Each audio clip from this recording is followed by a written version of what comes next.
Good morning. Welcome to Grace Baptist Church. We're glad that you're here during our Sunday school hour. Let's all stand together as we sing hymn number 588, On Jordan's Stormy Banks I Stand.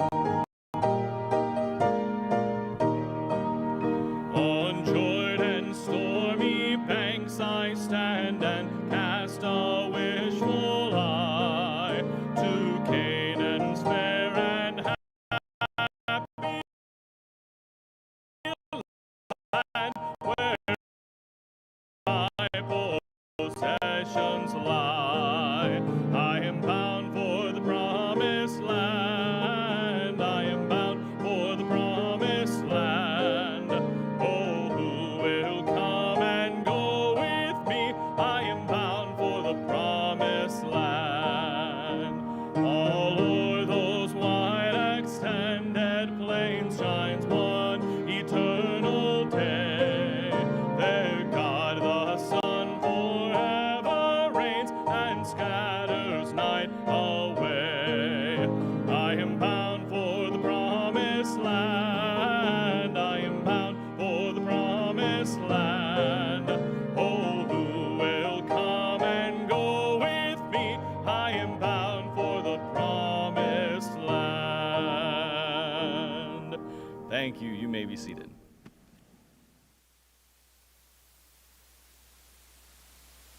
All right. Good morning. Good to see you all here this morning. And for me, I know it seems like it's been a while, but I've been out of here for 2 weeks with Creation Events Expo last week, and then I was gone the week previous. But we are in our last lesson this morning of this study of Ezra and Esther. And I don't know about you, but I have thoroughly enjoyed it. And looking at these two accounts of Esther and Ezra, and has been a blessing to me, and I hope it's been a blessing to you. And as we finish up here this morning, and really just a conversation about celebrating or celebration of who God is and what God has done for us. And no doubt, through our lessons here the last 13 weeks, have seen God's power in working through people and working through circumstances and working through situations that seem like there's no way out, but seeing God be faithful and do what he promised to do. And this morning, like I said, is really just a celebration of God and who he is and what he's done for us and what he did as we wrap up here this morning is what he did for Esther and Mordecai and the children of Israel, the people of Israel. And so looking forward to this last lesson here this morning. And we'll kind of finish up a little bit early because, as I said, this being the last lesson, so this is going to be our last time having regular Sunday school in here and moving back into the fellowship hall. So I want to talk about that just for a little bit once we get to the end here this morning. But before we get started, let's have a word of prayer and ask the Lord to bless this time around his word here this morning. Dear Father, Lord, thank you so much for the day you've given us, the opportunity we have to serve you. And Lord, just the opportunity we have to be in your house today, to sitting under the preaching of your word. And Lord, I pray that we would have open hearts and open ears to what you have for us, that things that we can take and apply to our life even today. And Lord, we're just so thankful for all that you do for us. And I pray that we would do everything to honor and glorify you in your holy precious name. Amen. Esther chapter 8 this morning, we'll finish up. Esther chapter 8, 9, and 10 this morning. And our topic being celebrating God. Because God is worthy of celebration. God is worthy of celebration. Psalm 40 verse 16 says, "Let all those that seek thee rejoice and be glad in thee. Let such as love thy salvation say continually, the Lord be magnified." And most definitely the people of Israel have something to be celebrating here. If you've read ahead a little bit in our lessons here this morning, you know, or just in fact, you know the account of what God did here you know the Israelites certainly have something to celebrate. Because at one point they were going to be destroyed. At one point they were going to be taken out. At one point they were going to have no future. And the next thing you know, one of their own, two of their own, one becomes the queen, and then one becomes the prime minister over the whole area. And so certainly they have something, and their lives are spared, and so certainly they have something to celebrate. Now think with me, if you will, this morning, what is the most memorable celebration you've ever participated in? The most memorable celebration. Now I know I was thinking through this, and I mean, it's certainly a celebration of salvation, and a celebration of a birthday maybe, or celebration of a wedding or a birth or whatever. Okay, there's all sorts of those kind of celebrations for sure, and those kind of celebrations are important. And but I was thinking the best celebration, and I'm afraid I'm going to have to go to a November day back in 2016 when the Cubs won the World Series. It's quite a day of celebration, let me tell you. I wish I had a camera on me when that last hit was hit. And, I remember like it was yesterday. The ball was hit towards third base. Chris Brent comes up on it, scoops it up. At first looked like he threw it a little high, but he threw it right to Rizzo. Ball game, Cubs win the World Series, first time in 108 years. Oh, man, the excitement that I had. I mean, I was running through the house. I was jumping, which is not safe for that old of a house. And I mean, Yetta was not feeling that well that night, and she thought the house was falling down. She had already gone to bed because, I mean, the game didn't get over till like 1 in the morning or something. And it was quite the celebration, right? And that seems a little muffled now in the sense that the situation my poor Cubs are in right now, oh, it's rough if you follow baseball. Not going well for them, okay? And in fact, when we were gone 2 weeks ago, was right at the time where the Cubs were getting rid of some pretty core players, one of them being Anthony Rizzo, the first baseman of the Cubs. And, we named, when we got our chocolate lab, we named him Rizzo after the Cubs' first baseman. And I was like, am I going to have to trade my dog now, I thought about putting it up on Facebook, and looking to trade something. Got to get rid of Rizzo, And certainly there's highs and lows. Man, the baseball season is so long, there's highs and lows, but man, there's still celebrations. So obviously I celebrated when the Cubs were winning the World Series, when they're playing well, and there may not be as much celebration now, but I'm still a Cubs fan, okay?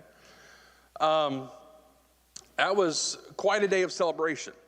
And you think about, and I just use that as illustration, but I'm sure there's some other days in your life, some more significant days in the long run of celebration, okay, of excitement.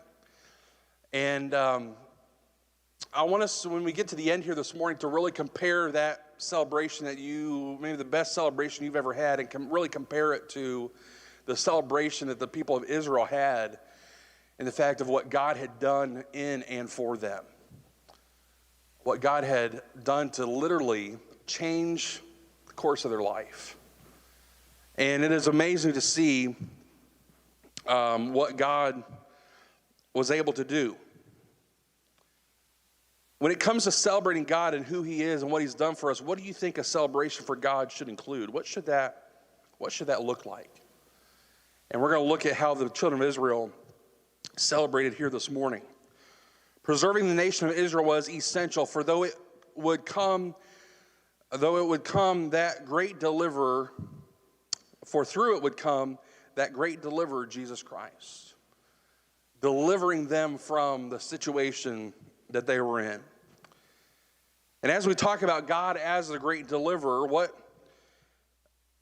because He's the great deliverer, we got to think about what has He delivered us from, right? What great deliverance do the Scriptures record that He has delivered us from, or which ones, the things that we've been delivered from, impress us the most? Because obviously we're not in the same situation the Israelites were in, okay? But there have certainly been times in our life where we felt despair, where we felt like things weren't going well, when we felt that we weren't going to make it, maybe, okay? And we had to put our faith in God and our trust in Him, that He would deliver us, that He would do what He was supposed to do, and we put our faith in Him. And what has God delivered us from? Obviously, He's delivered us from sin. He's delivered us from devastation. He's delivered us from death, right? He's delivered us from eternal separation from Him. He's delivered us from some pretty big things, right? Because without God, without that deliverance from Him, we would be lost. We would have no hope. We would have nothing to celebrate for. But because of Jesus Christ, the great deliverer, and His deliverance of us from sin and from devastation and from death, what should our celebration look like? Or, I mean, the easier question, should we celebrate? And the response is yes. Celebrating who God is, celebrating what God has done for us. If we took the time here this morning and went across the whole auditorium, I'm sure we could give testimony to situations in our life where we celebrated God because of what He did for us and who He is. And it doesn't have to be something huge or significant. It could be just the little things, right? I mean, maybe just as simple as driving down the street and avoiding an accident or a green light when you want it or whatever, and just kind of a quick, Lord, thank you.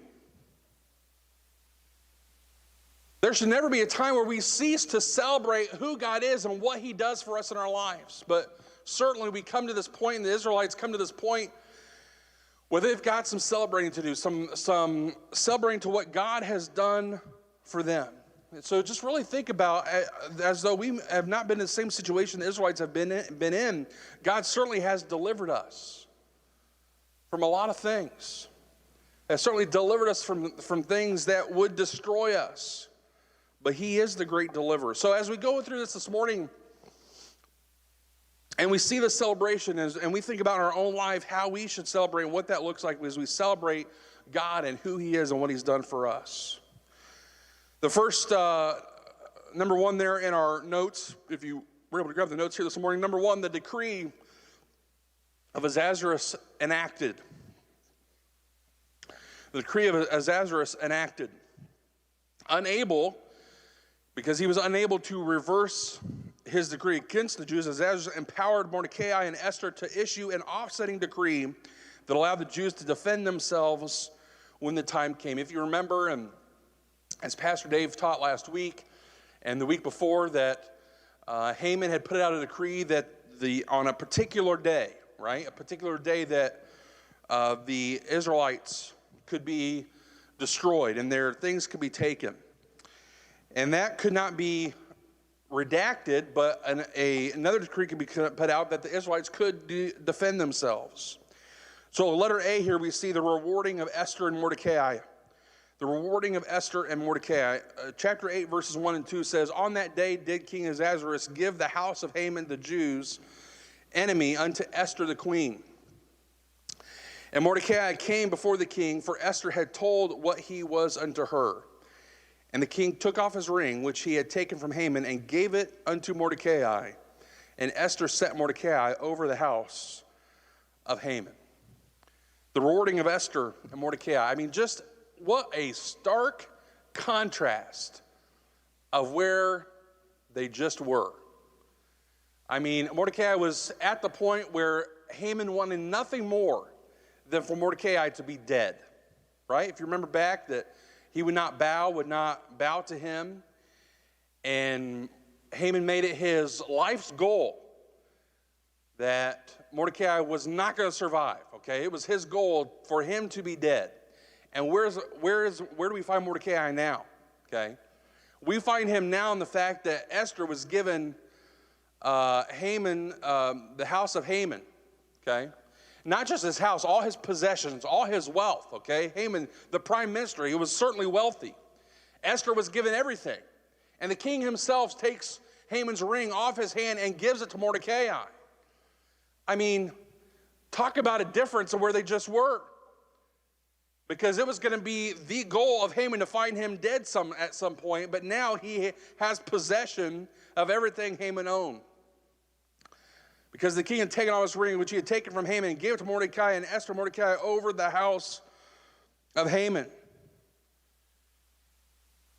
And as I said, this house therefore implies that all his possessions, indicates that Esther received the total estate.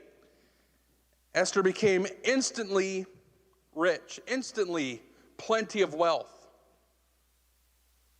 What a contrast. Unbelievable, right? What would you expect someone to do after becoming instantly rich?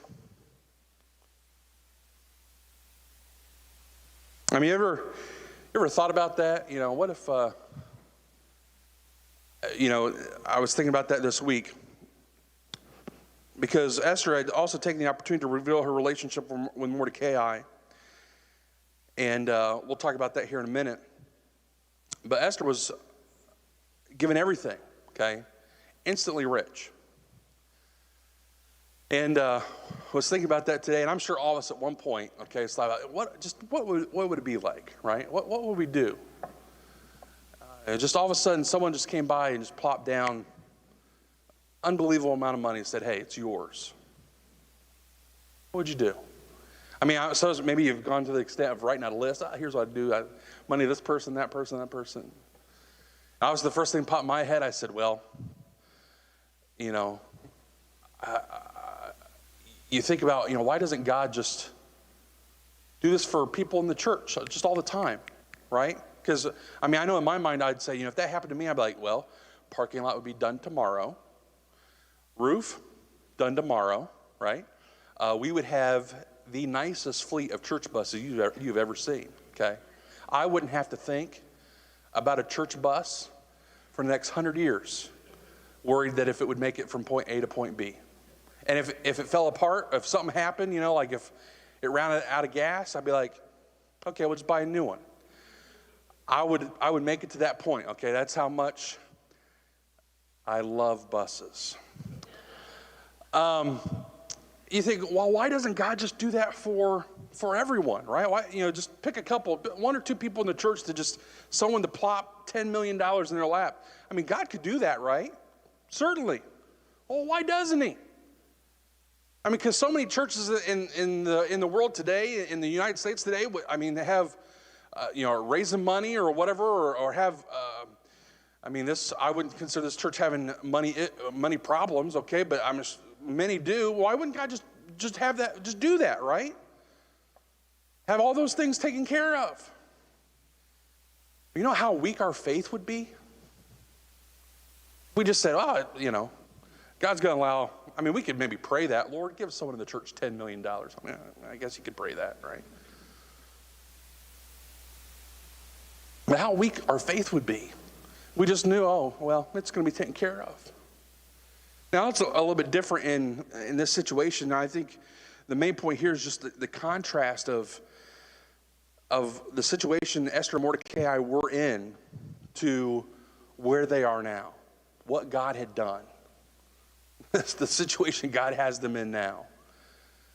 Basically number 2 and 3 in the whole area, and money beyond what they can believe. That's what God was able to do for them. As I said, Esther also taking an opportunity to reveal her relationship with Mordecai. The king recalled that he had just honored Mordecai for his service not that long ago. And upon learning of Mordecai's special foster relationship with the king, he asked Mordecai to be brought in so he could speak with him. And Mordecai was given, as we see here in these next couple of verses, was given a couple new responsibilities. As he gave him this ring that was Haman's, appointed him the prime minister in place of Haman. And then Esther, who had just inherited Haman's entire estate, appointed Mordecai to manage it. Haman's fall had just been balanced by the elevation of a man Haman had sought to overthrow. Just like that. That's what God can do. Secondly, let her be here the rendering the rendering of the decree. Everything that had transpired must have encouraged Esther. I mean, I can't imagine that it would discourage her, okay, because she had seen what God had done, but her basic problem still remained. Her people still faced this deadline of destruction, March 7th. March 7th coincides with the 13th day of the Jewish month Adar, which is when Haman cast lots. That's when it was going to happen. And despite Haman's death and Mordecai's exaltation, the edict still stood in place. That could not be reversed. And anti-Semitism still existed in the kingdom, so Esther pled with the king again that this order would be taken away. And we see here in Esther chapter 8, verses 3 through 6, we see Esther's concern for her people. It says, "And Esther spake yet again before the king, and fell down at his feet, and besought him with tears to put away the mischief of Haman the Agagite, and his device that he had devised against the Jews. Then the king held out the golden scepter towards Esther. So Esther arose and stood before the king." Because again, as she went before him as before, he could have not given out his scepter, and she could have been killed right there and then again. And verse 5 says, "And said, If it please the king, and if I have found favor in his sight, and the things seem right before the king, and I be pleased in his eyes, let it be written to the reverse the letters devised by Haman, the son of Hammedatha, the Agagite, which he wrote to destroy the Jews which are in all the king's provinces."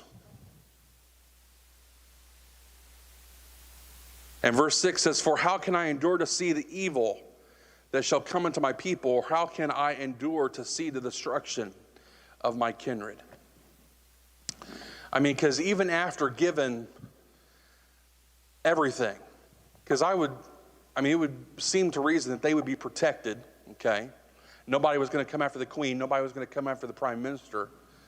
It would seem that she could really just live a lavish life at this point, right? Was given all the money she could ever imagine, was given the prime minister's house and land and possessions. It would seem that she could do whatever she wanted now. But she knew why she was there. Remember a couple of weeks ago, we talked to probably the most well-known and most important verse in the book of Esther, where it says, "For such a time as this." This is why Esther was there. This is why God had allowed all these things to happen. This is why God had put them in this exact position. And she could have been given all the money that she could ever could have wanted. The most possessions she could ever imagine. And she could have said, "Hey, I'm good now." And could have turned her back on her own people. But she didn't. She knew this is exactly what God had in store for her. This is exactly what God had intended her to do. And so she goes to beg and plead for her people, right? And the king sees her again.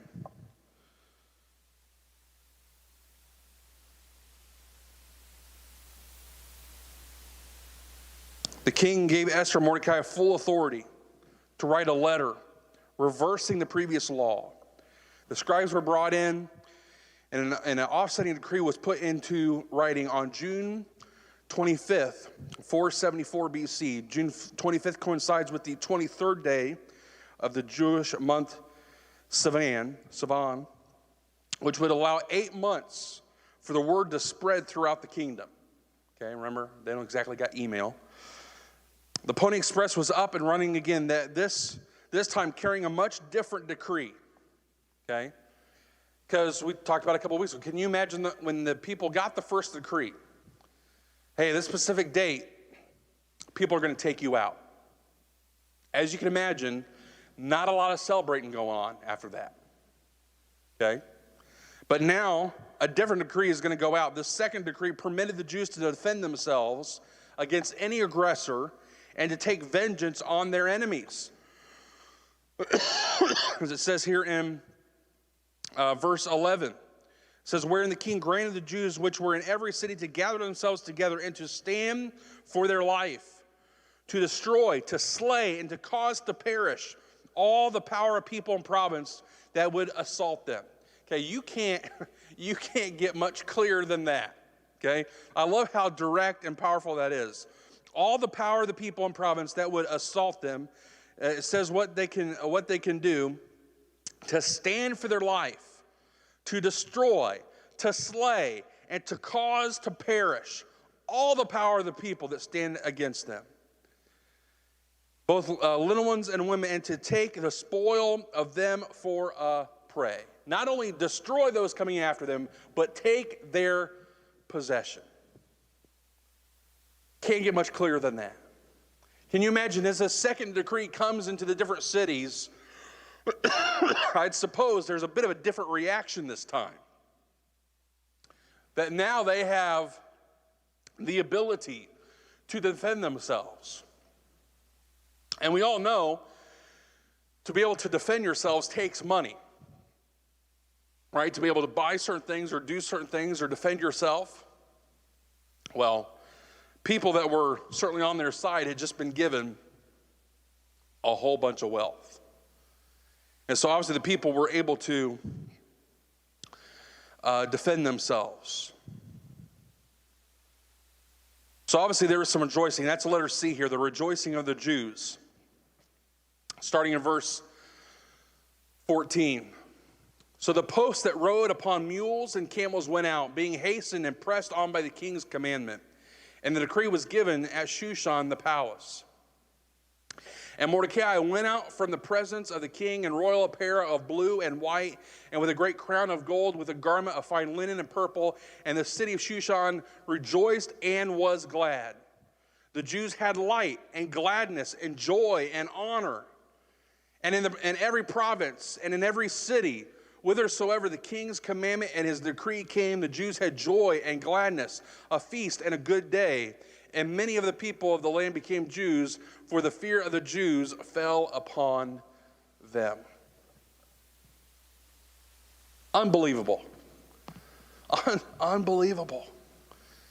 In just a short matter of time where it was doom, it was destruction, it was the end of their existence. There was no way for them to be able to defend themselves. They were going to be left to slaughter.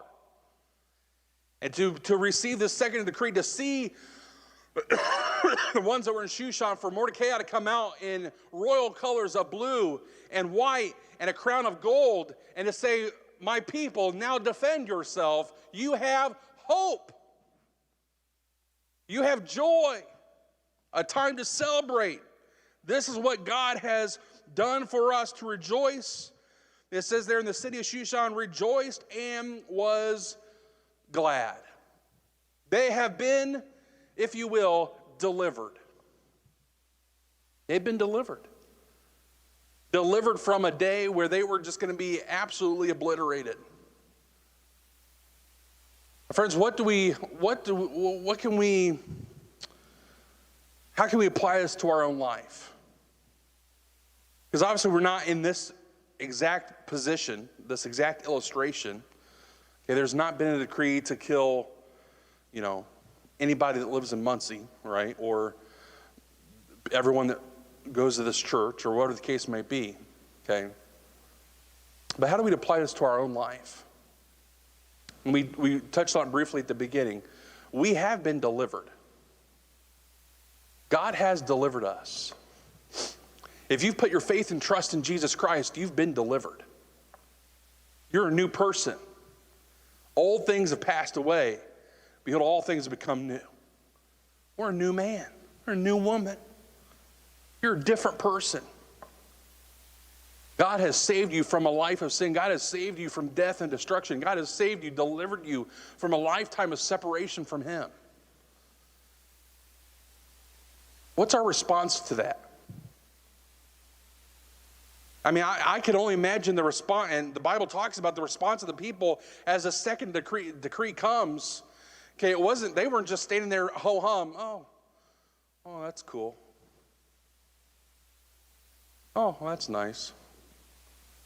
The reaction, I'm sure, was much more than that. I mean, the Bible doesn't go in great detail, but we know that there was happiness and gladness and joy for what had happened. that they are being delivered. And I imagine their joy was abundant. And I think a lot of times for us, those who have been saved for a long time, we kind of lose the joy. We lose the excitement. We lose the celebration. It becomes second nature to us. It becomes every day. My friends, we've got to get to a point in our life where we celebrate what God has done for us every single day. Not take for granted what He's done for us. As much as we see everything God did for the people of Israel right here, from a time where they were going to be destroyed and obliterated to now saved, that's great. But I know for myself, I know who I am. I know the sin in my life. And the fact that God would still die on a cross for me is unbelievable and a wonderful thing to celebrate. I don't know your sin life. I don't know what you struggle with. I don't know what the hard things in your life are, but you do. You know exactly what God has delivered you from. And it should be a celebration every single day for what God has saved us from. So we certainly see a celebration that these folks have and what God has done for them.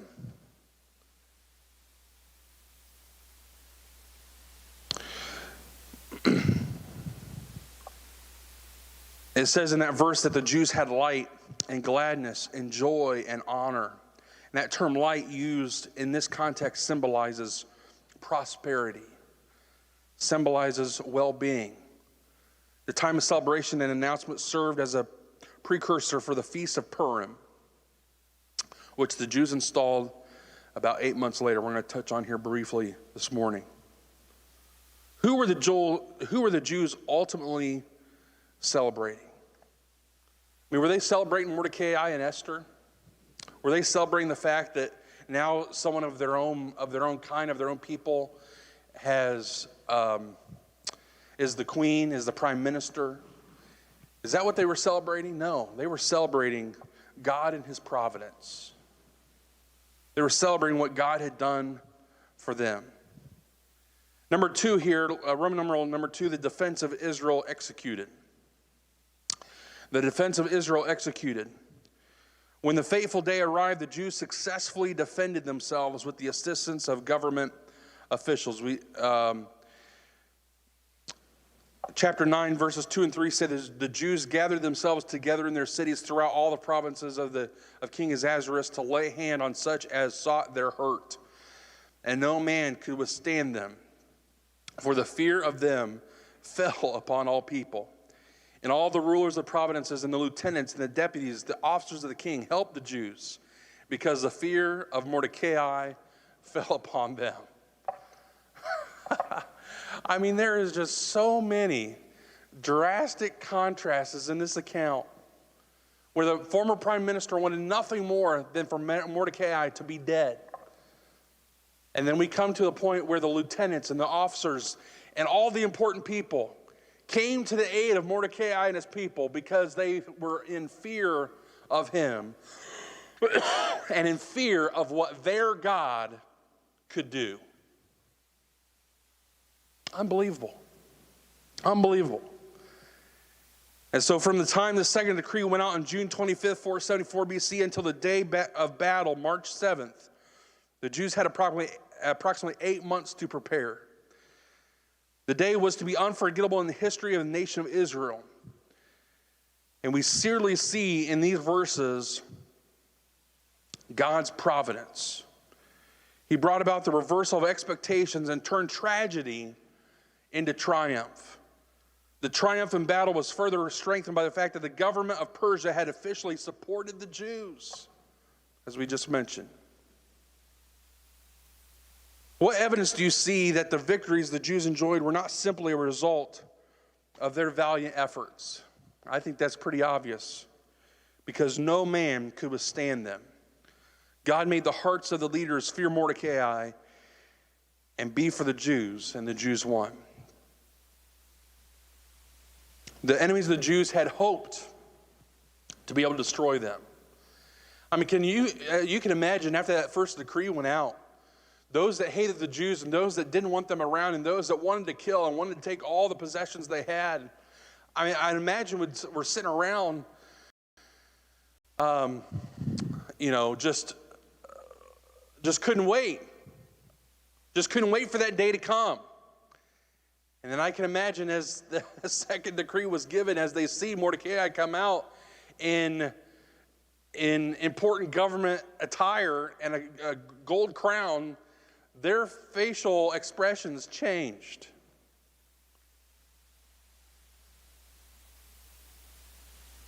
And God was in control.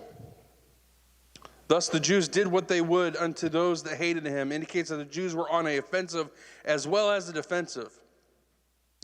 In other words, they did not just wait to be attacked, but gain the upper hand over the enemies.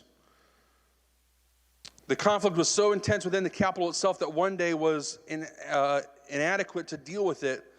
At the queen's request, the edict was extended one more day. We see there in verses 11, verse 11 says, on that day the number of those that were slain in Shushan the palace was brought before the king. And the king said unto Esther the queen, the Jews have slain and destroyed 500 men in Shushan the palace, and 10 sons of Haman. What have they done in the rest of the king's province? Now what is thy petition, and it shall be granted thee? Or what is thy request further, and it shall be done? Esther didn't even have to ask this time. King says, hey, you guys are killing it out there. Literally. What else do you need? Verse 13, and then said Esther, if it please the king, let it be granted to the Jews which are in Shushan to do morrow. Also, according unto this day decree, and let Haman's 10 sons be hanged upon the gallows.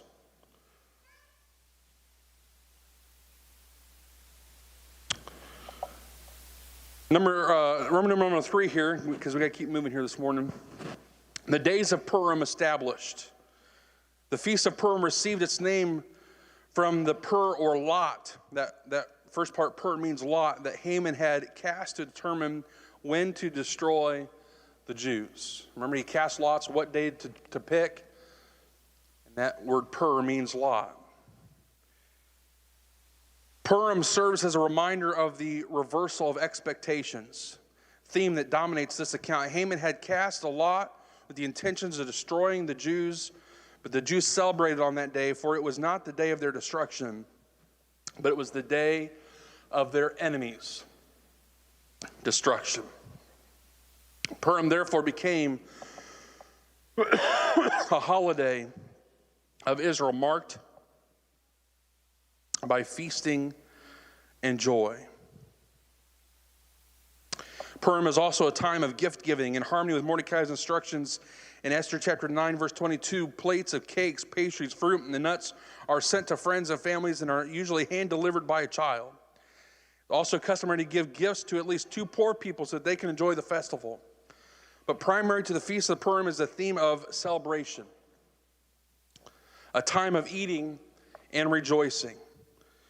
The rabbis of the Talmud taught that the Jews should get so caught up in the joy of Purim that he can no longer tell the difference between cursed be Haman and blessed be Mordecai.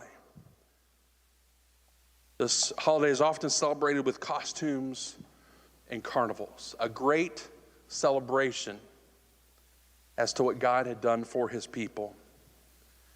To remember God's mighty deliverance, Mordecai carefully recorded the events and sent letters to all the Jews, exhorting them to remember these 2 days, the 14th and 15th of Adar, the days in which the Jews rested from their enemies. Esther chapter 9, verses 27 and 28 say this: the Jews ordained and took upon them and upon their seed and upon all such as joined themselves unto them, so as it should not fall. And they would keep these 2 days according to their writing, according to their appointed time every year. And that these days should be remembered and kept throughout every generation, every family, every province, every city. And these days of Purim should not fail from among the Jews, nor the memorial of them perish from their seed. What commitments did the Jews make surrounding the Feast of Purim? They were committed to never forget the celebration as it continues today. That it would never cease. They would never cease celebrating what God had done for them. What effects might their annual celebration of God have had on their children and future generations? Can you imagine being a kid a couple generations past this and to hear the stories, to hear the accounts of what God had done for their grandparents, for their great-grandparents? I can imagine that they would remember God's covenants with Abraham and Isaac and Jacob. They would learn to trust in God's providence. They would learn to celebrate God. They would learn to know that God is in control in every situation, that no matter how crazy or no matter how unbelievable the situation is, their God is still in control. That God can take something that looks and seems totally hopeless and turn it around. And lastly here, the deeds of Mordecai extolled. Let me read these last 3 verses here in Esther chapter 10 says, "And the king Ahasuerus laid a tribute upon the land and upon the isles of the sea, and all the acts of his power and of his might and of his declaration of the greatness of Mordecai, whereunto the king advanced him, are they not written in the book of the chronicles of the kings of Media and Persia? Mordecai the Jew was next unto King Ahasuerus, and great among the Jews, and accepted of the multitude of his brethren, seeking the wealth of his people, and speaking peace to all his seed."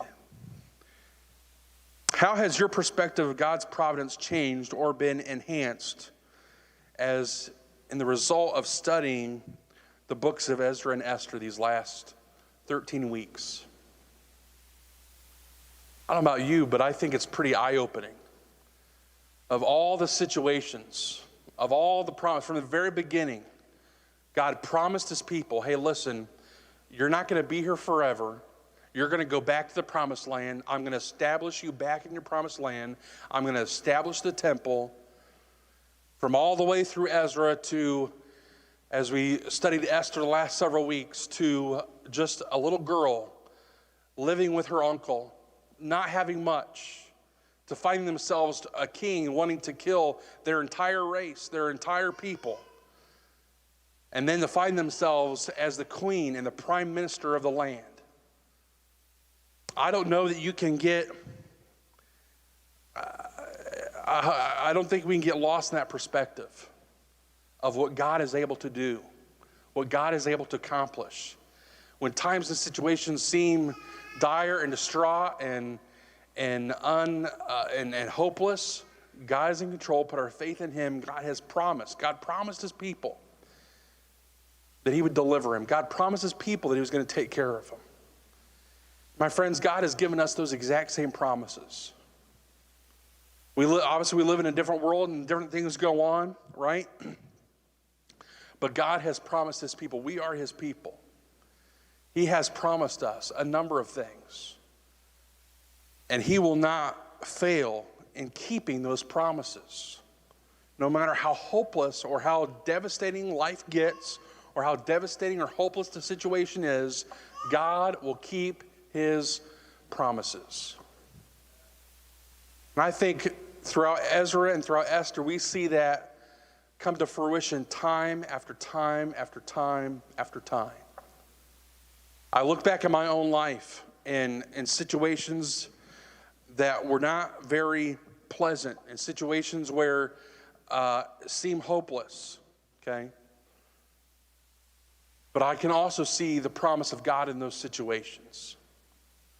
And I would encourage you this morning as we reflect on our lessons here this last 13 weeks, as we walk away from those here this morning, I think really that's the bottom line, that we can know for sure that God keeps his promises. I mean, I would like to think I am someone that if I promise something to somebody, that I will follow through with that. But I know that's not the case. I mean, I know I fail in that a lot. The many times I promised my sister or my parents that I would pay them back, which are many. And I can't even imagine how much money I probably owe my sister through all the years. And the promises I made, and they were, when I promised it, I knew then that I wasn't going to pay it back, okay? It meant nothing to me. Oh yeah, I promise. I'm so thankful that is not the same, that's not the same case when it comes to God and his promises. He's not flippant in his promises. He's not just trying to get us to move on and promises stuff and hoping that we'll continue on for him. No, we can count on his promises, that he's going to fulfill those promises. So I hope it's been a blessing to you here these last several weeks. I hope it's very practical stuff that we can take and even apply to our lives. And just thankful for our time together here in Ezra and Esther these last several weeks. Real quick this morning as we wrap up, I want to just touch base on a couple things because I'd rather do it here than try and make an announcement. And I still am going to make an announcement, but it won't be this long, this morning about ABF. We are going to start back up our ABF Sunday school class in the fellowship hall starting next Sunday, okay? There will still be a auditorium class in here with Mr. Mike Kroll. We'll be teaching that class. So there will still be a class of this same style, lecture format.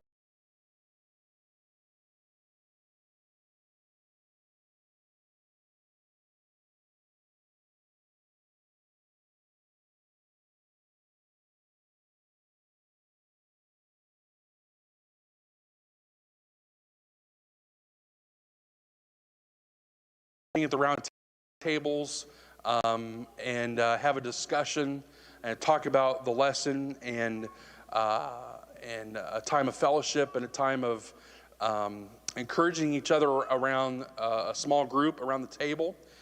And so we're looking forward to that starting again here next week.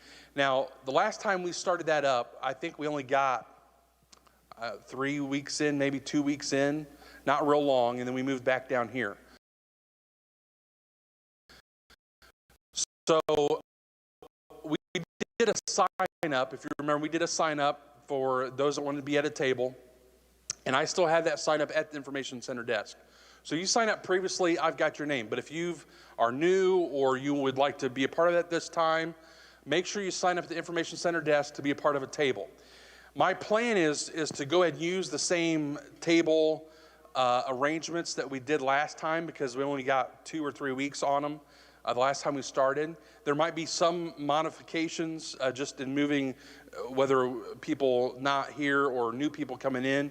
So there may be some modification to what table you sit at, but for the most part, I'm going to try and keep that all the same, okay?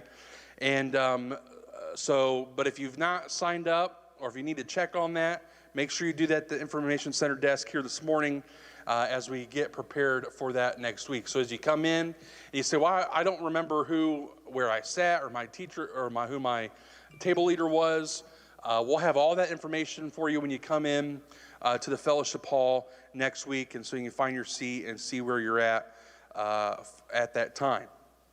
Table leaders, those that are in here this morning, I sent out some emails early this week concerning table leading, okay? And I've got to some of you, I haven't got to all of you as far as talking to you, but I just need to know where you are, if you're able to still table lead, okay? And be our discussion leaders there at that table at the small group. So if you're able to do that or not able to do that, if you'd let me know that today so that I can be ready for all that set up for next week. So table leaders, if you would do that today, I would appreciate that as well.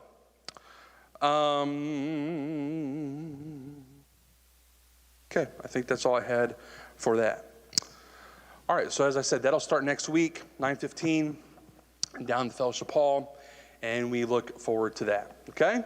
If you've got any questions about that, please talk to me, let me know, and be sure to help you and get that all put together, all right? Let's have a word of prayer, and we'll be dismissed here this morning. Dear Father, Lord, thank you so much for the day you've given us, the opportunity we have to serve you, Lord. Thank you for this these lessons we've been able to have, Lord, the study of Ezra and Esther, and Lord, just the many times that we see your hand, your providence in everything, Lord.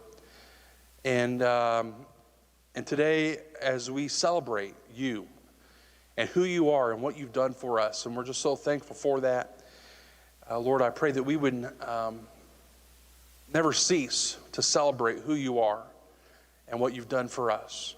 Pray now you just bless the rest of this time that we have here today, that we do everything to honor and glorify you in your holy precious name. Amen. All right, thank you. You're dismissed.